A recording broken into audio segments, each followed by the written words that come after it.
الحمد لله والصلاة والمحيا رب اشرح لي صدري ويسر لي أمري واحلل عقدة من لساني يفقهوا قولي أما بعد. گرامی پورے دہر کی آیتوں کی تفصیل آپ کے سامنے پیش کی جا رہی ہے اور اس میں جو ہے آیت نمبر 22 آج آپ کی خدمت میں ہے کہ جنتیوں کے بارے میں کہ ان کے لیے کتنی نعمتیں اللہ کی طرف سے ہوں گی. جو ابرار حضرات ہیں، نیکوکار افراد ہیں، وہ تذکرہ ہوا. اور آج جو ہے بہرحال ان کی جزا کے سلسلے میں ہے اور پہلے ان کو کس طرح سے تزئین کیا جائے گا، مزین کیا جائے گا، اس کا بھی تذکرہ ہوا تھا کہ کبھی جو ہے ان کو جو یعنی کڑا دیا جائے گا تو وہ جو ہے کبھی فضا کا ہوگا، کبھی ذہب کا ہے، کبھی چاندی کا ہے، کبھی سونے کا ہے. تو یہ سب اللہ کی دی ہوئی نعمتیں ہیں. اب مسئلہ وہی ہے کہ یہ سب ان کی فضیلتوں، ان کی برتری کا تذکرہ کیا جا رہا ہے کہ ان کا مرتبہ اتنا اعلیٰ ہو جائے گا کہ ان کو جو ہے جو رقم دیا جائے گا وہ کبھی فضہ کا ہے، چاندی کا ہے، اور کبھی جو ہے دستبند جو ہے سونے کا ہے. اور کپڑے جو ہیں ان کو جو مہیا کیا جائے گا وہ کبھی جو ہے باریک ریشم کے کپڑے ہیں اور کبھی موٹا ریشم کپڑا ہے. بہرحال یہ سب چیزیں ان کے لیے مہیا کی گئی ہیں. اور اب جو ہے پروردگار اس میں کہہ رہا ہے کہ ان ھذا کان لکم جزاء وکان سعیکم مشکورا. ظاہر سی بات ہے کہ اہل بیت اطہار وہ ہیں، ابرار حضرات وہ ہیں کہ ان کی منزل اتنی اعلیٰ ہے کہ جنت ان کے لیے جو ہے بہرحال مشتاق تو ہے ہی ہے کہ جنت مشتاق ہے، جنت جو ہے شوق پیدا کرتی ہے کہ یہ حضرات جو ہے جنت میں داخل ہوں.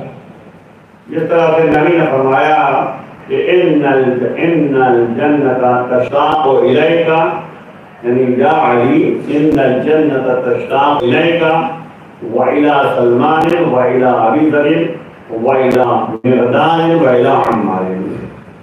یعنی نبی فرما رہے کہ یا علی بے شک جنت آپ کی مشتاق ہے، یعنی جنت چاہتی ہے کہ علی جنت داخل ہوں، جنت میں آئیں. جنت کو جو ہے فضیلت مل جائے گی علی کے آنے سے، یعنی جنت شوق پیدا کر رہی ہے. اور پھر نبی فرما رہے ہیں سلمان کی مشتاق ہے، ابو ذر کی مشتاق ہے، مقداد کی مشتاق ہے، اور ہمارے یاسر کی مشتاق ہے. جبکہ یہ 7ویں درجے پر ہیں، 8ویں درجے پہ ہیں، 9ویں درجے پہ ہیں، 10ویں درجے پہ ہیں. لیکن ان سبوں کو علی کے ساتھ جنت میں رہنے کے لیے جنت مشتاق ہے، شوق پیدا کرتے کہ حضرات یہاں پہ رہیں. ظاہر سی بات ہے کہیں پر بھی جو ہے آفس ہو، اسکول ہو، کالج ہو، تو کچھ لوگ یہ چاہتے ہیں کہ یہ لوگ ہمارے آفس سے آئیں، رہنے سے ان کا رہنا ہی ہمارے لیے جو ہے باعث برکت ہے. تو اسی طرح جو ہے جنت مشتاق ہے ان تمام افراد کو. تو آپ غور کریں کہ جنت ان کے لیے ہے کہ اب جنت آپ غور کریں تو اس میں کربلا والوں کو امام حسین السلام نے شب عاشور چراغ بجھا دیا اور ان سبوں سے کہا کہ تم یہاں تک آئے، میرا ساتھ دیا، میرے ساتھ رہے، میری بیعت کی، میرے شہدائی رہے. لیکن یہ لوگ جو ہیں میرے خون کے پیاسے ہیں، تم لوگ جو ہے میں بیعت اٹھا لیتا ہوں، تم لوگ جو ہے چلے جاؤ اور جنت تمہیں ملے گی. ایسے کی بات نہیں، جنت تمہیں ملنی ہے. جو حسین کا وعدہ تھا جنت میں تھی. اب وہ لوگوں نے جو ہے جب دیکھا کہ حسین جو ہے بیعت اٹھا لے رہے ہیں اور وعدہ جنت بھی کر رہے ہیں کہ جنت تمہیں ملے گی. اب آپ بتائیے اگر صرف مقصد ان کا جنت ہوتا تو وہ لوگ یہ اٹھتے کہیں بھائی اچھا مولانا، یعنی جس طریقے سے ہوتا ہے یہاں پر کہ انسان کہتا اچھا خدا حافظ، کہتے بھائی وہاں بھی افراد یہ کہتے ہیں کہ مولا اچھا خدا حافظ، اور کتنے جاتے. پھر مولا نے کہا کہ جب دیکھا کہ کوئی نہیں اٹھا وہاں سے، کوئی نہیں ہلا، تو مولا نے پھر کہا کہ تم لوگ اگر شرم محسوس کر رہے ہو کہ تم جاؤ گے تو لوگ کیا کہیں گے، تو پھر کام کرو، ہمارے آئزہ کو ساتھ لے لو، عزیز کو ساتھ لے لو. اگر کوئی کچھ کہے گا تو کہہ دینا کہ ہم تنہا چھوڑ کر نہیں آئے ہیں، ان کے آئزہ کے ساتھ میں آئے ہیں. تو اب ظاہر سی بات ہے کہ اتنا یعنی کہنے کے بعد بھی وہ لوگ جو ہے وہاں سے نہیں ہٹے. اس کے بعد جو ہے مولا نے جب چراغ روشن کیا ہے تو کیا دیکھا کہ سب اپنی اپنی تلواریں گردن پر رکھ کے کہتے ہیں مولا بس اجازت کی دیری ہے، ابھی ہم جو ہے آپ کا قربان ہو جائیں گے، ہم اپنی گردنیں کاٹ دیں گے، اپنے نیزے جو ہو دیں گے اپنے اندر. تو یہ تمام چیزیں جو ہیں اپنے نیزے بھی جو ہے گردنوں کے پاس رکھ کے کہنے لگے کہ ہم نیزے جو نیزے بازار تھے غیر نیزے والے تھے، وہ نیزہ جو ہے اپنے گردن میں جو ہوئے ہوئے. تو امام حسین السلام نے اس کا یہ کہا کہ جیسے وفادار ساتھی ہمیں کربلا میں ملے ہیں ویسے نہ میرے بابا علی کو ملے تھے نہ میرے بھائی آزاد ملے تھے. یعنی آپ غور کریں کہ اب ایک یعنی معصوم تو ہے نہیں کربلا والے، لیکن ان لوگوں نے اپنی منزلت کو بیان کیا کہ ضروری نہیں کہ انسان معصوم ہو، بلکہ اگر اس مرتبے تک پہنچنا چاہے کہ جو اللہ کے نزدیک جو ہے سب سے اعلیٰ جگہ ہے، تو اس کے لیے صرف یہ ہے کہ امام کے نقش قدم پر چلے، امام کا کہنا مانے. سیدھی بات. ظاہر سلمان فارسی جو 10ویں درجے پر فائد تھے وہ بھی نقش قدم پر چلے ہیں جو بیٹھ کے، اور اتنا نقش قدم پر چلے کہ نبی نے کہا کہ سلمان سلمان ہمارے میں شامل ہو گئے. منزلت اعلیٰ انسان اپنی منزلت کو اعلیٰ بنا سکتا ہے.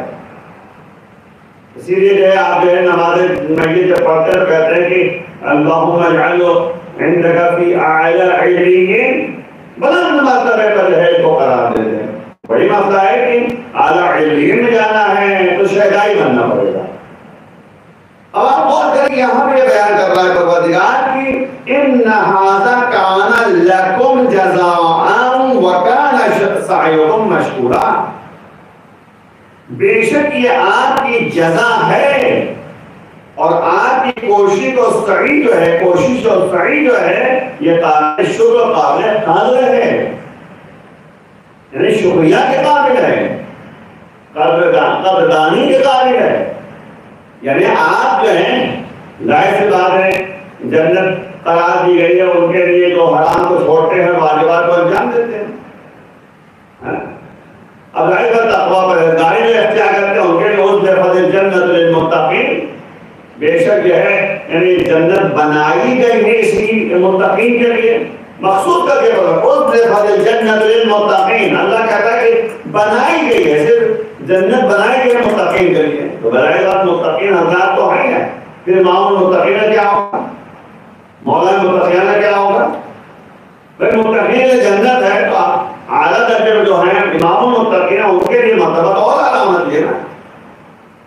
تو وہی جو ہے پروردگار جو ہے ان کے لیے کہہ رہا ہے کہ تمہاری سعی اور کوشش جو ہے قابل شکر ہے، یعنی ایسی جو ہے تمہاری منزلت ہے، اتنا بہترین کام آپ نے انجام دیا ہے، ایسی آپ نے عیسیٰ و قربانی پیش کی ہے کہ آپ کی جزا جو ہے جنت سے کہیں اعلیٰ ہے، جنت سے کہیں بلند ہے.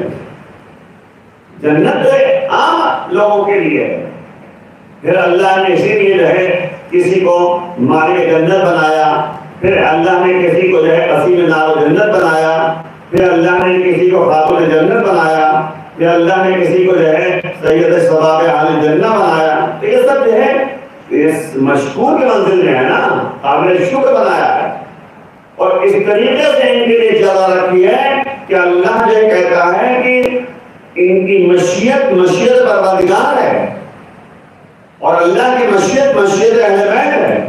یعنی جو یہ چاہتے ہیں وہی اللہ چاہتا ہے، جو اللہ چاہتے ہیں وہ یہی چاہتے ہیں۔ اس طریقے سے ان کی منزلت اعلیٰ ہو گئی۔ یہ سب جو ان کے اعمال کا نتیجہ ہے کہ جو چاہتے ہیں وہ ہوتا ہے۔ اگر امام حسین السلام نے کم سنی کا عالم ہے اور نبی کے گود میں ہے تو ایک مرتبہ کہتے ہیں کہ نہیں، اس کے لیے اولاد اللہ کی طرف سے درخواست کرتے ہیں تو اللہ ان کو اولاد بھی دے دیتا ہے، جبکہ نبی کہہ رہے ہیں کہ ان کی قسمت میں جو اولاد نہیں ہے۔ اور کرے اس میں کہ جو یہ چاہتے ہیں ان کی مشیت، ان کا جو ہے کہنا، اب ظاہر بات ہے کہ یہ مطلب نہیں ہے کہ جو ہے یہ نوزلہ اللہ سے اعلیٰ ہو گئے، نہیں، اللہ سے اعلیٰ نہیں ہے۔ اللہ جو ہے یہ دیکھ رہا ہے کہ یہ جو بھی کر رہے ہیں وہ مرضی پروردگار کے بغیر کوئی کام کرتے ہی نہیں ہیں، کوئی کام نہیں کرتے، رضا پروردگار حاصل کرنے کے لیے کرتے ہیں۔ معمولی بات ہے کہ امام حسین السلام کربلا کے میدان میں جو ہے تمام جو ہے دین اسلام کے لیے، اللہ کے لیے یعنی عیسیٰ کو قربانی پیش کر کے اس اعلیٰ درجے کو پہنچانا ہے اہل بیت اطہار، تو ظاہر بات ہے کہ آپ دیکھیں عیسیٰ قربانی کے جذبہ کے اندر پایا جاتا ہے۔ اور ظاہر ہے امام مولا متقیان علیہ السلام جو ہے ان کا ہر قدم جو ہے مرضی پروردگار کے مطابق ہے۔ یہ جانتا ہے پروردگار کہ اگر جو ہے جنگ خندق میں بھی عمرو بن عبداللہ کے سینے پر سوار ہو گئے، قتل کرنا چاہتے ہیں، اس نے ذاب جہنم پھینک دیا، تو ظاہر سی بات ہے کہ وہ بھی جو ہے سینے سے اتر آتے ہیں۔ پوچھا کیا یہ کیا بات ہے؟ کہا کہ اس لیے کیونکہ میرا نفس شامل ہو رہا تھا، میں نہیں چاہتا کہ اللہ کے کام میں، اللہ کی مرضی میں جو ہے میرا نفس شامل ہو جائے۔ شب ہجرت جو ہے نبی کے بستر پہ سونا یہ معمولی بات نہیں ہے۔ یہاں ذرا سے بھی اگر کھٹکا بھی ہو جاتا ہے تو آدمی نیند نہیں آتی، ذرا سا ڈر ہوتا ہے تو آدمی جو ہے اتنا سو نہیں پاتا۔ لیکن وہ علی جو جانتے ہیں کہ 40 افراد جو ہے تلوار لے کر گھر کا گھیراؤ کیے ہوئے ہیں اور نبی کے قتل کے لیے آئے ہوئے ہیں، اور نبی نے صرف اتنا کہا کہ بستر پہ سونا ہے، سو گئے اور گہری نیند سوئے ہیں، آرام سے سوئے ہیں۔ ایسا نہیں کہ بڑے بدل رہے ہوں نیند نہ آ رہی ہو، آرام سے سوئے۔ اور اللہ کو یہ سونا اتنا پسند آیا ہے، وَمِنَ النَّاسِ مَن يَشْرِي نَفْسَهُ ابْتِغَاءَ مَرْضَاتِ اللَّهِ، اللہ نے آیت بتا دی کہ لوگوں میں کچھ ایسے لوگ ہیں جو اپنی یعنی مرضی اللہ کی مرضی کے مقابلے میں جو ہے یعنی مرضی پروردگار کے مقابلے میں اپنے نفس کا سودا کر بیٹھتے ہیں۔ یہ سودا کر بیٹھتے ہیں، اور یہ سودا کرنا مطلب کیا ہے؟ معاملہ اللہ سے معاملہ کرنا۔ وہی قرآن کہتا ہے تم اللہ سے معاملہ کرو، اللہ تمہیں نوازتا رہے گا۔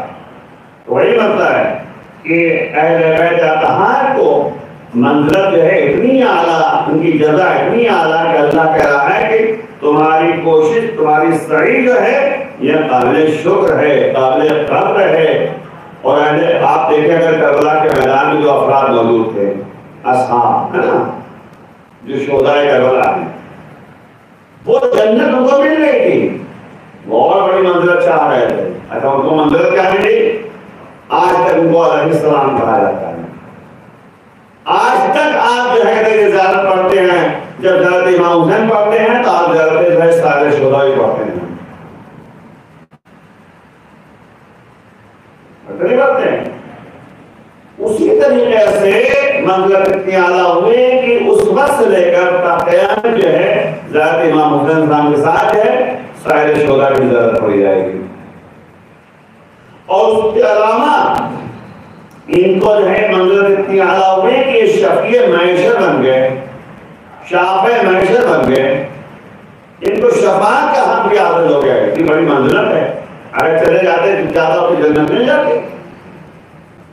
میں اکثر بات کہا کرتا ہوں، ایک بات پر اشارہ کرتا ہوں میں کہ جیسے لکھنؤ ہے، بھائی شہر جو ہوتا ہے ایک مرکز شہر ہوتا ہے، ایک کچھ اور تھوڑا سے ہوتا ہے اور آگے بڑھ گئے، ایک مرکز شہر ہوتا ہے، اس کے اطراف میں مرکز شہر جو ہوتا ہے اس کی اہمیت زیادہ ہوتی ہے۔ وہاں چیز بھی جو ہے مہنگی ملے گی آپ کو، وہاں پہ زمین بھی مہنگی ملے گی آپ کو، وہاں پہ جگہ دیکھیے آپ کے یعنی کیا نام ہے بلڈنگ بھی دے رہیں گے نہیں، لیکن تھوڑا سے آپ پیچھے کھسکتے رہیں گے تو آپ کے لیے جو ہے بہرحال تھوڑا سے ریٹ کم بھی آپ کے لیے ہوتا چلا جائے گا۔ پھر شہر کے ایک دم آخری کونے میں چلے جائیے تو بہت سستی زمین ملے گی، سستے مکان بھی ملیں گے، چیزیں بھی سستی ملیں گی آپ کو۔ تو ویسے ہی جو ہے جنت ہے، دیکھو وہ شہر تو شہر کہا جائے نا، ویسے ہی جنت ہے۔ تو جنت میں جگہ ملے گی، ہو سکتا ہے کسی وقت شہر کے آخر میں جیسے زمین خریدنے جاتا ہے پیسہ کم ہوتا ہے، وہاں خرید کے آتا ہے، ویسے جو ہوتا ہے جنت ایک کونے میں جگہ مل جائے وہ ہے۔ لیکن جو اہل بیت کے ماننے والے ہیں ان کو مرکز میں جگہ ملے گی، اعلیٰ علیین جگہ ملے گی۔ اسی لیے جگہ سے ظاہر سی بات ہے کہ ہمیں کوشش کرنا چاہیے، ہو سکتا ہے کہ آدمی کو جنت مل جائے، ایسی کوئی بات نہیں، جنت ہو سکتا ہے۔ جیسے شہر میں ہے، ہمیں کہاں رہتے ہو بھائی؟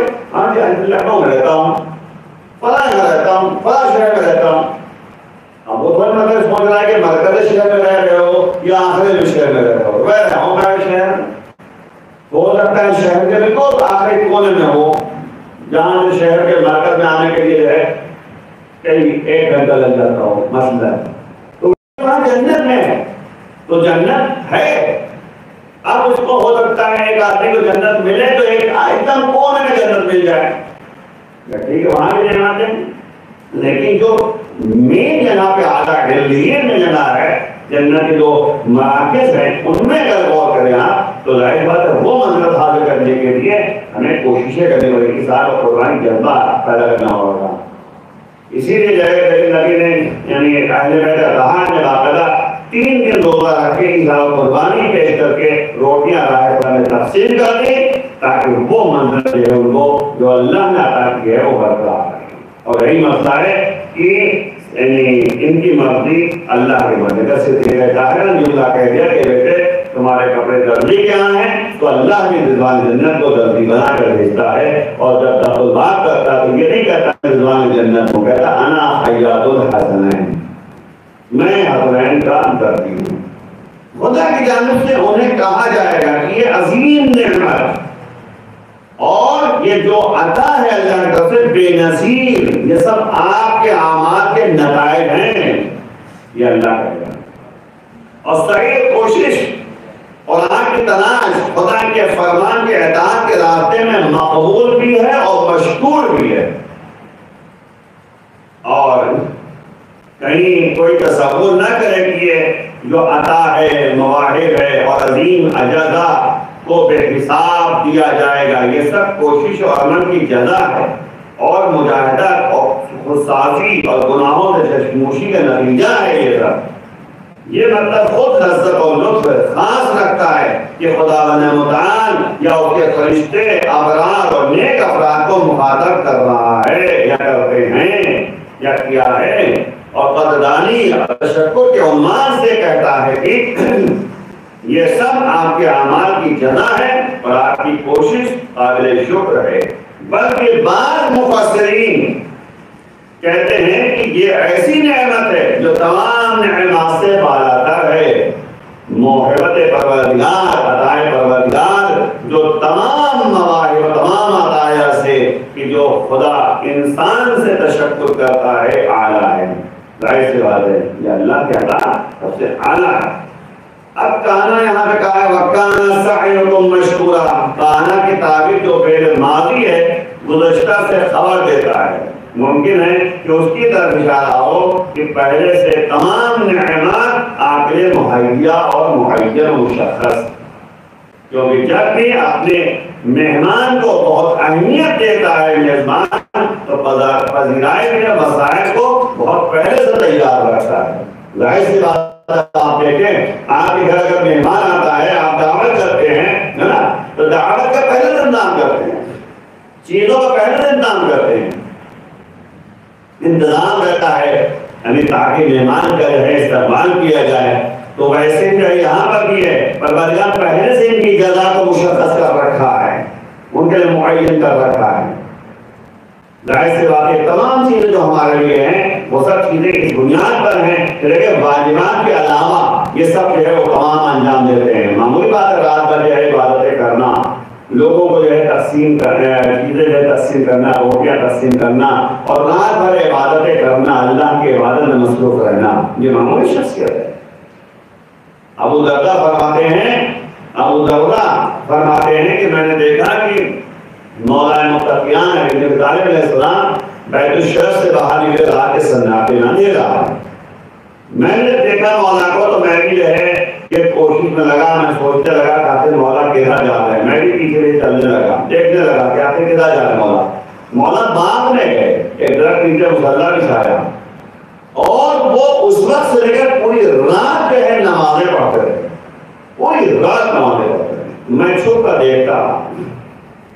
اس کے بعد جو ہے یعنی بار بار جو ہے اللہ کی بارگاہ میں دعا بھی کر رہے ہیں، گریہ بھی کر رہے ہیں۔ اس کے بعد جو ہے وہ سجدے میں ان کا سر تھا، پیشانی تھی۔ اس کے بعد جو ہے میں نے دیکھا کہ مولا اذان کا وقت ہونے والا ہے، تو میں نے سوچا شاید مولا کو نیند آ گئی ہو۔ میں مولا کے قریب پہنچا، مولا کو اٹھانے کی کوشش کرنے لگا کہ مولا سو نہ گئے ہوں، لیکن جب میں نے اٹھانے کی کوشش کی تو ایسا لگا جیسے جس میں جان ہی نہیں ہے، بالکل جو ہے بے جان پڑے ہوئے ہیں۔ میں گھبرا گیا، میں دوڑتا ہوا آیا بیت الشرف، جناب جگہ مربیہ کے پاس آیا، بنت رسول غضب ہو گیا، کہا کیا ہوا؟ کہا میں نے دیکھا کہ وہ مولا اس دنیا میں نہیں رہے۔ کہا کس حالت میں دیکھا؟ کہا سجدے کی حالت میں دیکھا۔ کہا یہ تو اکثر ان کی حالت ہوا کرتی ہیں، یہ زوجہ ہیں جس کے بارے میں مولا نے فرمایا نعم العون فی العبادہ، بہترین مددگار عبادت پروردگار ہیں، یہ پہچانتی ہیں اپنے شوہر کو، ظاہر سے معرفت ہے۔ تو ہمیں اس بات کی طرف توجہ دینی ہے کہ ہم واقعہ اگر چاہتے ہیں کہ ہم اللہ کے نزدیک قابل قدر ہوں، قابل شکر ہوں، تو ہمیں اہل بیت کی سیرت کو اپنانا ہے، اور ہر وقت یاد خدا میں جو اہل بیت کی سیرت و طیبہ میں شامل ہے، یاد خدا میں زندگی بسر کرنی ہے۔ ماہ رمضان ہے اور ماہ رمضان میں بہرحال جو ہے اس بات کی طرف توجہ ہمیں دینی ہے، جیسے کہ آج کے دن جو ہے آپ نے دعا پڑھی ہے، 22ویں دعا کہ اللہم افتح لی فیہ ابواب فضلک، پروردگار جو ہے اس مہینے میں میرے لیے جو ہے فضل و کرم کے راستے وسط دروازے کھول دیا، ابواب رحمتک۔ ہمارے کہ 21 دن جو ہے روزہ رکھنے کے بعد، دعائیں کرنے کے بعد آج جو دعا کی جاتی ہے وہ یہ کہ پروردگار اپنے فضل و کرم کے دروازے ہمارے لیے اس مہینے میں کھول دیں اور برکتوں کو اس مہینے میں ہمارے لیے نازل کر دیں، اور پھر ہمیں توفیق دے اس مہینے میں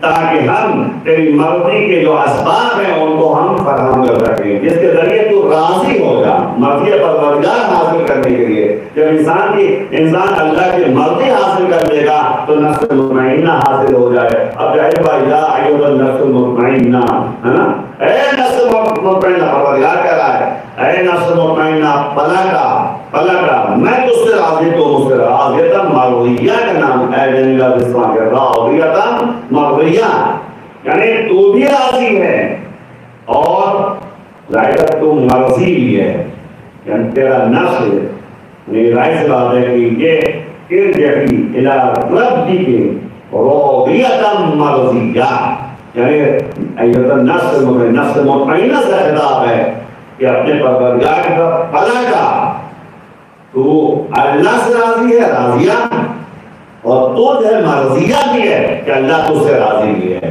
بہت سخت مرحلہ ہے یہاں تک پہنچنا، لیکن جب پہنچ جائے گا تو اعلیٰ درجے پہنچے گا تو انسان پھر کیا کرے گا۔ اب آپ غور کریں کہ آج 22 تاریخ ہے، شب 23، یعنی آج کی شب جو ہے وہ اعمال کی شب ہے۔ شب قدر تو 3 ہے بہرحال، لیکن جو اہمیت عام طور پہ دی جاتی ہے وہ اس شب کو دی جاتی ہے۔ اس شب کی بڑی اہمیت ہے، اور ظاہر سی بات ہے پیغمبر اکرم صلی اللہ علیہ وسلم جو ہے فرماتے ہیں کہ حضرت موسیٰ کلیم اللہ نے اپنی ایک مناجات میں عرض کیا خدایا مجھے تیری قربت مطلوب ہے، تقرب چاہتا ہوں۔ آواز ہے میرا تقرب اس کے لیے ہے جو شب قدر میں بیدار اور شب زندہ دار پوری رات جاگتا رہے۔ عرض کہ خدایا مجھے صراط سے گزرنے کا اجازت نامہ چاہیے، میں چاہتا ہوں کہ پورے صراط سے گزر جاؤں، جماعت چاہیے، اجازت نامہ چاہیے۔ آواز ہے یہ بھی اس کے لیے ہے جو شب قدر مسکینوں اور بیچاروں کی مدد کے لیے مدد کرے۔ پھر عرض کیا موسیٰ علیہ السلام نے، خدایا مجھے جنت کے درختوں اور میووں کی طلب ہے۔ آواز ہے یہ بھی اس کے لیے ہے جو شب قدر میں تسبیح میں مشغول اور مصروف رہے۔ حضرت موسیٰ علیہ السلام نے کہا خدایا آگ سے نجات چاہتا ہوں۔ آواز ہے یہ بھی اس کے لیے ہے جو شب قدر میں استغفار کرے۔ یہ اہمیت ہے، اور ظاہر سی بات ہے کہ خطبہ شعبانیہ میں نبی نے ایک جملہ بھی یہ کہا ہے کہ جو اس مہینے میں حسن خلق اور اچھے اخلاق سے پیش آتا رہے گا اس کے لیے جماعت پیدا ہو جائے گا پورے صراط سے گزرنے کے لیے، جواب اجازت نہ مل جائے گا۔ اس کے بعد یہ ہے میرے سامنے ایک اور حدیث میں آیا ہوا ہے کہ اس رات میں بیداری اور عمل ان 1000 راتوں سے بہتر ہے کہ جن میں شب قدر اور ماہ رمضان کے روزے نہ ہوں، اور اس کی وجہ یہ ہے کہ کچھ اوقات دوسرے اوقات سے زیادہ بفضیلت ہوتے ہیں کیونکہ اس میں خیر اور نفع اور فائدہ ہوتا ہے، بس چونکہ خدا بند عالم نے شب قدر میں بہت زیادہ خیر رکھی ہے، لہذا 1000 مہینے جن میں شب قدر والی خیر و برکت نہ ہو سے یہ بات بہتر ہے 1000 مہینوں سے خیر من الف شہر۔